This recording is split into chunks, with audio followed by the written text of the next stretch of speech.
पंजाब, हरियाणा, हिमाचल में एक बार फिर से आपका स्वागत है। मैं हूं संदीप सिंह। आज देवभूमि पर चर्चा में बात होगी हिमाचल प्रदेश की सियासत की, क्योंकि इस वक्त प्रधानमंत्री के बयान के बाद, उनके वक्तव्य के बाद हिमाचल की सियासत पूरे चरम पर है। माहौल गर्मा गया है क्योंकि प्रधानमंत्री नरेंद्र मोदी ने बिहार में हाल ही में हिमाचल सरकार पर एक गंभीर आरोप लगाया है। लूटबाजी की सरकार इसे बताया है और कहीं ना कहीं यही बयान आज हिमाचल प्रदेश की राजनीति में चर्चा का विषय बन चुका है। और इसी चर्चा में आज हम सत्ता पक्ष और विपक्ष से जानेंगे कि इस बयान के क्या मायने हैं और कहीं ना कहीं इसी चर्चा में आगे बढ़े। लेकिन उससे पहले देख लेते हैं ये रिपोर्ट। 22 सितंबर के बाद अब आप देखिए, ये बयानबाजी करने वाले लोगों के करतूत देखिए। हिमाचल में कांग्रेस की सरकार है, भांति भांति की हमको गालियां देने की कांग्रेस को आदत पड़ गई है। लेकिन जब हमने जीएसटी का दाम कम किया तो पूरे देश में काम कम हुआ। लेकिन कांग्रेस आम जनता को ये सुख देना नहीं चाहती है। पहले जब हमने डीजल पेट्रोल में पैसा कम किया था तो जहां जहां कांग्रेस की सरकारें थी, उन्होंने ऊपर से दूसरा टैक्स लगा करके उतना ही दाम रहने दिया और खुद तिजोरी भर करके लूट का रास्ता खोल दिया। इसलिए देश के लोगों को कांग्रेस से सावधान रहना ही है और उसके साथियों से भी बच के रहना है। देखिए, मैं इस बात को लेकर बड़ा स्पष्ट कह रहा हूं कि बहुत ऐतिहासिक फैसला प्रधानमंत्री नरेंद्र मोदी जी ने लिया। 15 अगस्त 2025 को उन्होंने लाल किला से अपने संबोधन में जिक्र किया था कि हम जीएसटी में रिफॉर्म्स के लिए खुले मन से काम करेंगे। और 3 सितंबर को जीएसटी काउंसिल की बैठक होती है और जीएसटी काउंसिल की बैठक में बहुत महत्वपूर्ण फैसले लिए जाते हैं, जिसमें जो टैक्स के स्लैब है वो 12 और 18 के थे, वो तो पूरी तरह से समाप्त कर दिए। 12 और 28 के थे, वो पूरी तरह से समाप्त कर दिए। और उसके बाद नई दरें जो है, नए स्लैब 5 और 18 के स्लैब को शुरू किया गया है। और उसके कारण बहुत बड़ी राहत जो है व्यापारियों को भी, मध्यम वर्ग के लोगों को भी, गरीब लोगों को भी पूरे देश भर में मिलेगी। तो आपने सुना कि देश के प्रधानमंत्री ने हिमाचल सरकार को लेकर क्या कुछ कहा, क्या गंभीर आरोप लगाए। इसी मामले पर देवभूमि में आज चर्चा होगी। हमारे साथ खास मेहमान सत्ता पक्ष से और विपक्ष से जुड़ चुके हैं। संदीप साख्यान हैं जो कांग्रेस के नेता हैं। आपका इस डिबेट में जुड़ने के लिए बहुत बहुत आपका स्वागत है। करण नंदा हैं मीडिया संयोजक हिमाचल बीजेपी से। आपका भी इस डिबेट में जुड़ने के लिए बहुत बहुत स्वागत है। और सबसे पहले संदीप साख्यान जी, आपसे मैं सवाल का जवाब लेना चाहूंगा। आपने प्रधानमंत्री जी को सुना, ये बहुत बड़ा गंभीर जो है सवाल हिमाचल सरकार पर जो है लगाया है प्रधानमंत्री ने, क्या कहेंगे संदीप जी? नवरात्रों की शुभकामनाएं और बधाई आपके दर्शकों को भी। मैं इतना कहना चाहता हूं कि जैसे जैसे किसी भी राज्य में या देश के अंदर जहां जहां चुनाव होते हैं, तो माननीय प्रधानमंत्री जी जो है उन लोगों के सामने हंसी का पात्र बनते हुए नजर आते हैं, कांग्रेस को लेकर और कांग्रेस की नीतियों को लेकर। अब जीएसटी को लेकर जिस तरह से उन्होंने बिहार चुनाव के अंदर बात की है, मैं ये पूछना चाहता हूं भारतीय जनता पार्टी के लोगों से कि जीएसटी लगाया किसने था और जीएसटी के जो रेट के स्लैब थे ये किसने तय किए थे, और जो रेट के स्लैब जो अब तय किए, क्या ये बिहार चुनाव के मद्देनजर किए गए हैं? मैं उनसे ये पूछना चाहता हूं कि और हिमाचल के लिए तो बड़ी फख्र की बात मैं कहता हूं। हिमाचल के लिए इसलिए फख्र की बात है कि जब जब भी हरियाणा में चुनाव हुए, दिल्ली में चुनाव हुए, बिहार में चुनाव हुए और माननीय प्रधानमंत्री जी के मुख पे, उनके मुखारबिंद से हिमाचल प्रदेश का नाम आया। वो हिमाचल प्रदेश को अपनी दूसरा घर भी मानते हैं, ये भी याद रखना चाहिए भारतीय जनता पार्टी को। लेकिन वहां पे जब नाम लेते हैं तो हिमाचल एक छोटा सा राज्य है, इतनी बड़ी त्रासदी हिमाचल के अंदर भी लगातार पिछले 3 सालों से हिमाचल प्रदेश के अंदर त्रासदी हो रही है, लेकिन आज तक एक पैसा भी हिमाचल प्रदेश को नहीं दिया जा रहा। हिमाचल प्रदेश की जो सरकार है, कांग्रेस की सरकार है, माननीय मुख्यमंत्री जी जो है वो अपने दमखम से हिमाचल प्रदेश का राजस्व चला रहे हैं, हिमाचल प्रदेश की इकोनॉमी को चला रहे हैं, हिमाचल प्रदेश की आर्थिक को चला रहे हैं। लेकिन जब जब चुनाव आते हैं तो इस तरह से हिमाचल प्रदेश को बदनाम करने की कोशिश जो है ये देश के प्रधानमंत्री करते हैं। लेकिन प्रधानमंत्री जी के मुखारबिन से इस तरह का वक्तव्य निकलना बड़े आश्चर्य की बात भी है। हाँ, हिमाचल का नाम अगर कहीं आता है तो मैं समझता हूं कि वो बड़े गर्व की बात भी है। लेकिन ये भी प्रधानमंत्री जी को कहना चाहिए कि हिमाचल जैसा राज्य जो है वो किस तरह से अपनी लड़ाई खुद ब खुद लड़ रहा है। तो भारतीय जनता पार्टी के लोगों को और माननीय प्रधानमंत्री जी को समझना चाहिए। हिमाचल प्रदेश का दौरा माननीय प्रधानमंत्री जी करके गए, यहाँ पे 1500 करोड़ रुपए की घोषणा इन्होंने हिमाचल प्रदेश के अंदर की कि आपदा के अंदर इतना नुकसान हुआ है और इस तरह से हम इसकी भरपाई करेंगे। लेकिन उस 1500 करोड़ की सीरत और सूरत क्या है वो आज तक भी पता नहीं चल पाई है। तो भारतीय जनता पार्टी का काम है कि जहां पे भी चुनाव आते हैं वह हिमाचल में जहां जहां कांग्रेस की सरकारें हैं उन राज्यों का नाम लेके उनका एग्जाम्पल देके उनको बदनाम करें। लेकिन जो जुमले आज तक चलिए संदीप जी, आप जिस तरीके से कह रहे हैं कि प्रधानमंत्री का जो ये आरोप है कहीं ना कहीं सत्ता और सियासत के लिए चौंका देने वाला है। चलिए, जिस तरीके के सवाल आप उठा रहे हैं, बीजेपी से हमारे साथ इस वक्त करण नंदा जी जुड़े हैं, उन्हीं से आपके सवाल का जवाब ले लेते हैं। करण जी, क्या कहेंगे? संदीप सांख्यान जी को आपने सुना, गंभीर आरोप आप पर भी लगा रहे हैं। करण जी, देखिए, कांग्रेस का काम तो आरोप लगाना ही है। आवाज आ रही है जी? जी हेलो, जी, अपनी बात रखिए जी। आवाज आ रही है जी? जी करण जी, जी जी। तो जी, जी। कांग्रेस का काम तो आरोप लगाने का है, पर प्रधानमंत्री नरेंद्र मोदी जी के जब ऊपर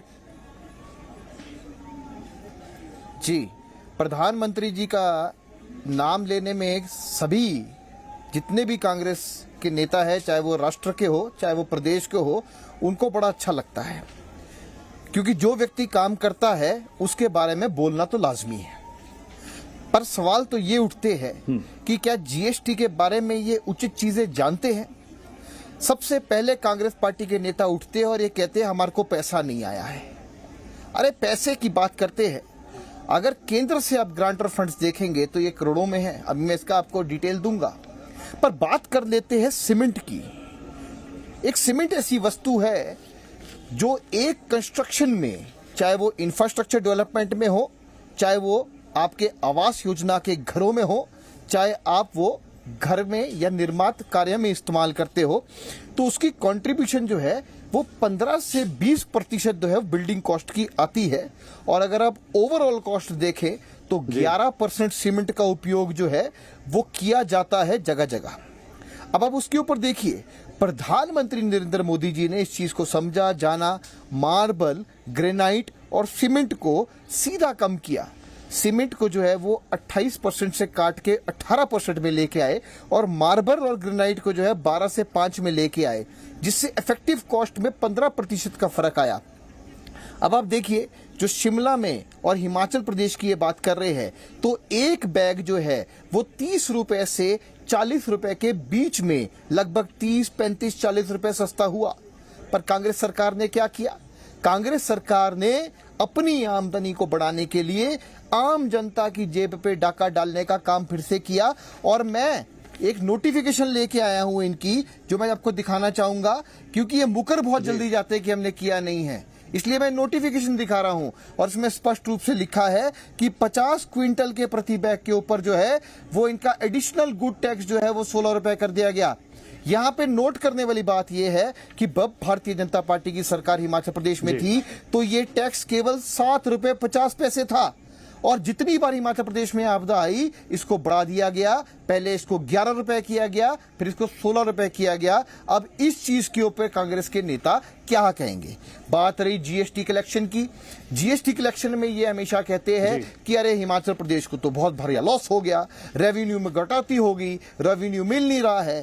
पर इनको हम इन्हीं के आंकड़े दिखाएंगे। पहली बात, जीएसटी काउंसिल की बैठक में तो इनके जो एक्साइज एंड टैक्सेशन मंत्री है वो शायद मुख्यमंत्री ही हैं, वो तो जाते नहीं हैं। अगर जाते हैं तो वो अंदर नहीं जाते, अपने नेताओं से मिलते रहे, अफसर उसको भेजते हैं। अब देखिए 2022 और 23 का जो आंकड़ा है वो बहुत बढ़िया है। इसमें जीएसटी का जो स्टेट शेयर है, इनको शायद मालूम होगा कि दो प्रकार के टैक्स लगते हैं, एक सीजीएसटी और एक एसजीएसटी। जो सीजीएसटी वो सेंटर का होता है और एसजीएसटी स्टेट का होता है। और उसके अंतर्गत जो सीजीएसटी और एसजीएसटी है उसमें हिमाचल प्रदेश को 2022 और 23 में 5,260 करोड़ रुपए खाते में आए हैं। ये इनपुट और आउटपुट का बेनिफिट है, शायद इनको पता होगा, input tax credit and output tax credit. तो इसमें जो है 5,230 रुपए इनको आए हैं। अब एक लगता है आईजीएसटी। आईजीएसटी क्या होता है? जब आपके ऑक्ट्रॉय, जब मल्टी बैरियर्स और चुंगियां, इस प्रकार के मल्टी टैक्सेस को खत्म किया गया तो एक आईजीएसटी जो इंटर स्टेट टैक्स है उसको लगाया गया। उसके भीतर भी हिमाचल प्रदेश को 2,227 करोड़ रुपए आए हैं और कुल मिलाकर इनको जो है वो 7,883 करोड़ रुपए आए हैं। अब कुल गणना देख लीजिए, 2021 और 22 में हिमाचल प्रदेश को इसी प्रकार 7,300 करोड़ रुपए आए। फायदा है, लेकिन दूसरी तरफ उपभोक्ताओं को भी तो नुकसान हो रहा है, क्योंकि कहीं ना कहीं कर का बढ़ना, कर का घटना जो है ये एक शेड्यूल के तहत है, प्रोग्राम के तहत है, ताकि आने वाले समय में सरकारें जो हैं अपना रेवेन्यू मॉडल ठीक कर सकें। चलिए संदीप जी, आपसे जानना चाहूंगा, जिस तरीके से करण नंदा जी तो बहुत लंबी लिस्ट लेकर आए हैं, जीएसटी को सेग्रीगेट करके जो है बताने की कोशिश कर रहे हैं कि सरकार को बहुत तरीके से फायदा हुआ है, क्या जवाब देंगे आप उनको? संदीप जी। मैं भारतीय जनता पार्टी के लोगों से ये पूछना चाहता हूं कि जिस तरह से ये अपनी नीतियों की तारीफ कर रहे हैं, तो क्या पिछले 11 सालों के अंदर अब ये इनको समझ आई है कि किस तरह से जीएसटी के स्लैब को कम करना चाहिए था, किस तरह से बढ़ाना चाहिए था? क्योंकि अब बिहार का चुनाव है, तो इस तरह से पिछले 11 सालों के बाद के इनको ये समझ आ रही है कि किस तरह से करें। जहां भी चुनाव आते हैं तो ये इस तरह करते हैं। अब ये जो आईजीएसटी, सीजीएसटी और एसजीएसटी की बात कर रहे हैं, जिसके आंकड़े ये बता रहे हैं, मैं आज भी कह रहा हूं कि आज भी जो स्टेट का जो हिस्सा है, वो जो स्टेट का एसजीएसटी का हिस्सा है, आज भी केंद्र सरकार उसको दबा के बैठी है। आज वो पैसा जो है हिमाचल प्रदेश को नहीं मिला है। हमारे टोल का पैसा आज तक हिमाचल प्रदेश को नहीं है। हमारे कर्मचारियों का पैसा आज तक हमें नहीं मिला है। हमारे को आपदा का पैसा आज तक नहीं मिला है। पहले वर्ष में आपदा आई है, 9,900 करोड़ रुपए का जो है वो आज तक नहीं मिला।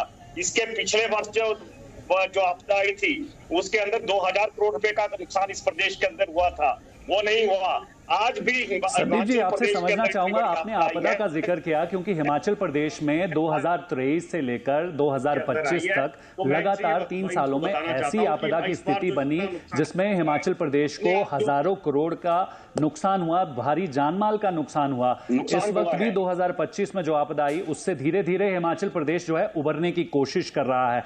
आप जानते हैं बहुत सारे ऐसे रिहाइश इलाके हैं, कई सारे ऐसे इलाके हैं जहां पर लोगों के दुकान, मकान सब जो हैं वो बह गए हैं। तो ऐसे में कंस्ट्रक्शन वर्क के लिए जो है सीमेंट एक बहुत इंपॉर्टेंट जो है एलिमेंट है, और कहीं ना कहीं इसकी जरूरत जो है आम लोगों को चाहिए होगी। तो आप किस तरीके से देखते हैं? एक तरफ राहत जो है जीएसटी में मिली, 28 से 18% जो है वो जीएसटी का स्लैब किया गया, लेकिन सरकार ने जो है इसी में 6 रुपए का जो है वो बढ़ा दिए। तो कहीं ना कहीं ये हिमाचल प्रदेश के लोगों पर बोझ नहीं करेगा क्या?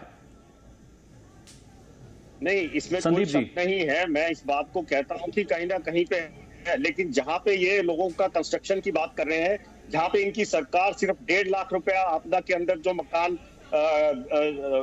जिन मकान जो ध्वस्त हुए थे उनको 1.5 लाख रुपया दिया था, हमारी सरकार 7 लाख रुपए दे रही है। तो इनको ये भी तो समझना चाहिए, ठीक है, प्रदेश के अंदर जो आपदा आई है उसके अलावा भी बहुत से कंस्ट्रक्शन बढ़ रहे हैं, बहुत सी रेलवे कंपनियां काम कर रही हैं, यहाँ पे बहुत सी 4 लेन कंपनियां काम कर रही हैं। तो सरकार को अपना रेवेन्यू तो चलाना है, तो इस वजह से वो अब इसका जो जो हिमाचल प्रदेश की जो आर्थिकी है उसको सुदृढ़ करने के लिए और उसके ऊपर, क्योंकि केंद्र ने तो बता दिया है, केंद्र हमारे को आके यहाँ पे लॉलीपॉप भी दिखाता है और हमें बदनाम भी करता है। ये नीति जो है ये भारतीय जनता पार्टी की रही है और देश के प्रधानमंत्री की रही है। तो मैं ये कहता हूँ कि हमने अपना देश चलाना है, मैंडेट हमें मिला है, लोगों ने हमें चुन के भेजा है, तो हमने यहाँ की आर्थिकी चलानी है। भारतीय जनता पार्टी या सत्ता में होती है चाहे विपक्ष में होती है, आरोप लगाना तो इनकी एक नियति है और इनकी विचारधारा के अंदर शामिल है। आप 1947 से लेके आज तक का इनका इतिहास देख लीजिए, ये जितनी भी मनगढ़ंत बातें करते हैं और सबसे बड़ा प्रोपोगेंडा तो ये खुद के अंदर खुद ही फंसते जाते हैं। 400 पार का नारा देने वाले ये लोग जो है ना 240 के ऊपर सिमट के आए हैं, तो इनको देखना चाहिए कि इसके जो मूलभूत कारण थे तो क्या थे। ये वही चीज थी, क्योंकि कभी संप्रदाय की राजनीति करेंगे, कभी धर्म की राजनीति करेंगे। अब बिहार में चुनाव आए हैं तो जीएसटी का राज छेड़ दिया, और वहां पे जब वोट चोरी का मुद्दा उठाया कांग्रेस के लोगों ने, कांग्रेस ने और साबित किया, तो इन्होंने क्या किया कि वहां पे चीफ इलेक्शन कमिश्नर को जो था उसको सामने रख दिया कि भैया आप प्रेस कॉन्फ्रेंस करके इसका जवाब दो। अगर पुलवामा में अटैक होता है, पहलगाम में अटैक होता है, तो सेना के लोगों को कह देते हैं कि आप जवाब दो। यहाँ पे ना डिफेंस मिनिस्टर बोलता है, ना होम मिनिस्टर बोलता है, ना प्रधानमंत्री बोलते हैं। तो मैं ये कहता हूँ कि जिस तरह की गवर्नेंस जो भारतीय जनता पार्टी कर रही है, लोगों को बरगलाने का जो काम भारतीय जनता पार्टी ने यहाँ पे किया है, वो आज लोगों के सामने के बिल्कुल सामने आ रहा है। आज इनको पता है। करण जी, आप संदीप सांख्यान जी को सुन रहे हैं और कहीं ना कहीं बहुत सारे गंभीर आरोप ये लगा रहे हैं।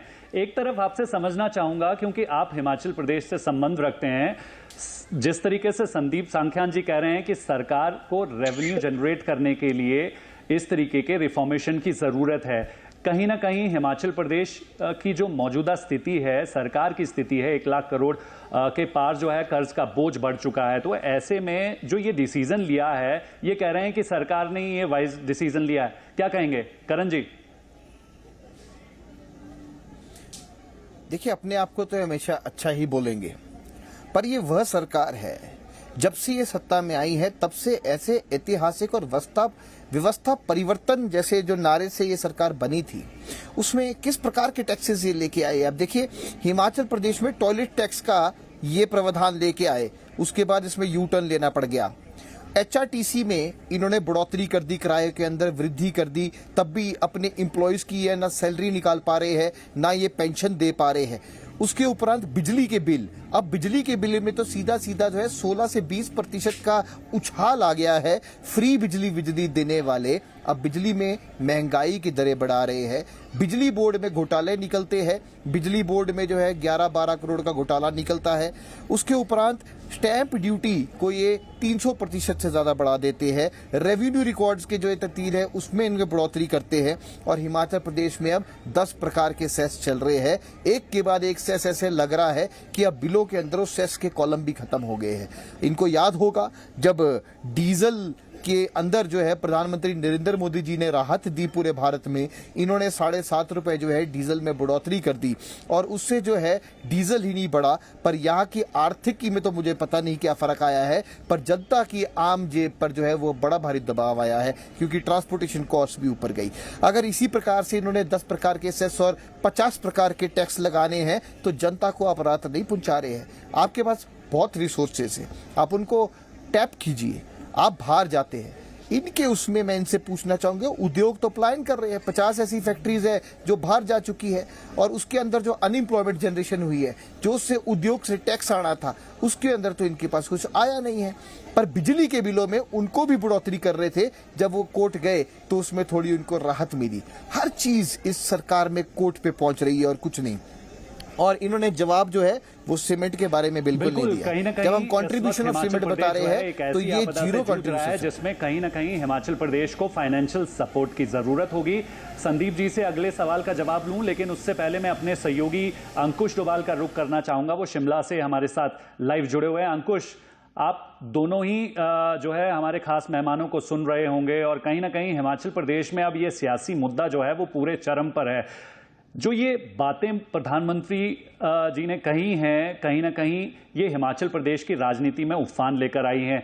जमीनी स्तर पर हकीकत क्या है अंकुश? स्थानीय लोग क्या कह रहे हैं? जो ये जीएसटी से एक तरफ राहत मिली, 6 रुपए जो है स्टेट गवर्नमेंट ने जो है उसमें कर में इजाफा किया, कितना फर्क आप देख रहे हैं? लोग क्या कह रहे हैं अंकुश?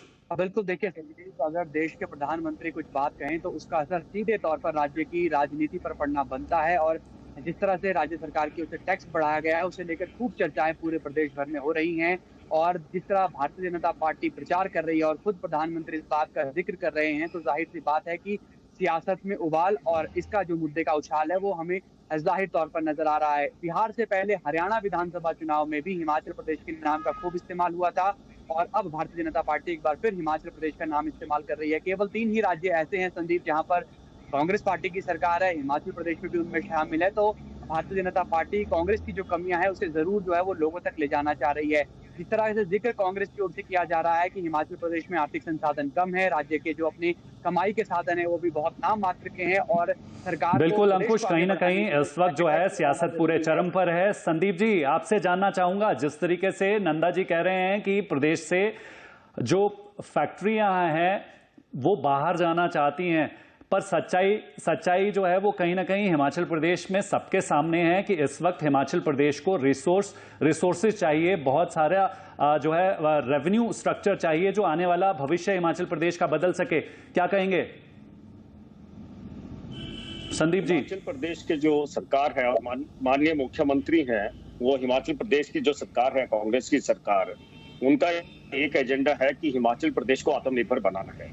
लेकिन उससे पहले मैं जाऊंगा, थोड़ा इतिहास में जाऊंगा। 1971 में हिमाचल प्रदेश बना था और उस समय की जो परिस्थितियां थी उसके अंदर 10% जो था हिमाचल को अपने संसाधनों से अपना खर्चा चलाना था और 90% जो था वो केंद्र को उसका वहन करना था। तो हिमाचल प्रदेश का एक राज्य इस तरह से बनाया गया था। लेकिन जैसे जैसे केंद्र के अंदर भारतीय जनता पार्टी की सरकारें बनी तो हिमाचल के अंदर इन्होंने हमेशा हिमाचल के साथ भेदभाव किया है और हिमाचल को बाकायदा, अगर हिमाचल की आर्थिक को इन्होंने सुदृढ़ करना था तो मैं इनसे कहना चाहता हूं कि इन्होंने बहुत बड़े बड़े प्रोजेक्ट लगाए, लेकिन आज भी जो केंद्र की सरकार है वो हिमाचल का मिलने वाला जो रॉयल्टी है वो आज तक नहीं मिल पाई। बहुत से केस हमने सुप्रीम कोर्ट में भी जीते हैं और लेकिन मैं आज कहता हूं, लेकिन जो भारतीय जनता पार्टी ने ये मसला उठाया है, बिहार चुनाव के अंदर हिमाचल प्रदेश की सरकार को बदनाम किया जा रहा है, तो ये इनकी राजनीतिक रणनीति का हिस्सा है, ये समझना पड़ेगा। आज आप देखिए लद्दाख के अंदर जो है वो लद्दाख के अंदर इन्होंने क्या किया, एक सामाजिक कार्यकर्ता जो इतने बड़े, जिनको इतना बड़ा सम्मान अंतर्राष्ट्रीय स्तर पे मिला है, उनको जेल के अंदर डाला है इन्होंने। ये रणनीति बिल्कुल संदीप जी, क्योंकि जिस तरीके से हिमाचल प्रदेश की सियासत जो है वो शांत रहती है और कहीं ना कहीं इस वक्त प्रधानमंत्री के बयान के बाद जो है वो हिमाचल की सियासत पूरे उफान पर है और कहीं ना कहीं इसी मामले पर देवभूमि में चर्चा हम कर रहे थे कि किस तरीके से इस पूरे मामले को हिमाचल प्रदेश में सत्ता पक्ष और विपक्ष दोनों ही ले रहा है। समय का अभाव है, आप दोनों ही मेहमानों का बहुत बहुत धन्यवाद जुड़ने के लिए। अंकुश, आपका भी बहुत